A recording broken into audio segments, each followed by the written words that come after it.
علي بكر جريش. حاج بكر، حضرتك شغال ايه يا فندم في القناه؟ شغال مقاول في الحفر وواخد شغل تدبيش بس في شركة الشهور والمولات. من اول ما بدأ المشروع يا حاج علي؟ من أول ما بدأ المشروع السنة وحضرت معانا هنا أول أسبوع في المشروع وصورت معانا. معاكم كم واحد شغال في الموقع هنا؟ معانا بتاع 75 من 75 ل 100 فرد معانا. بتشتغلوا قد ايه؟ 24 ساعة ولا 12 ساعة؟ أنا شغال 24 ساعة. 24 ساعة؟ 24 ساعة. في التدبيش يا حاج علي؟ في التدبيش وفي الحفر. عملتوا قد ايه دلوقتي؟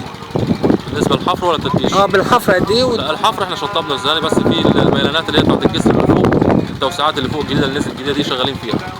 انما الحفر المبلول دوت خلص خلاص يا زاني. خلص خلص التدبيش قد ايه يا فندم؟ التدبيش بالنسبة للشركة الزاني خلصنا بتاع 700 متر ولسه بادئين ان شاء الله بكرة نستلم في الغرب 600 متر ان شاء الله. تقول ايه للرئيس السيسي صاحب القرار اقامة القناة؟ بقول له ربنا يعينه والحمد لله انجزنا المشروع وربنا يعينه ويقويه. هتقول ايه لاولادك واحفادك بعد كده وانت شاركت في القناة؟ والله بتفرجوا على اللي احنا عملناه اهو، اللي ربنا قدرنا عليه نعمله عملناه يعني. كلمة أخيرة نقول تحيا مصر. تحيا مصر. تحيا مصر.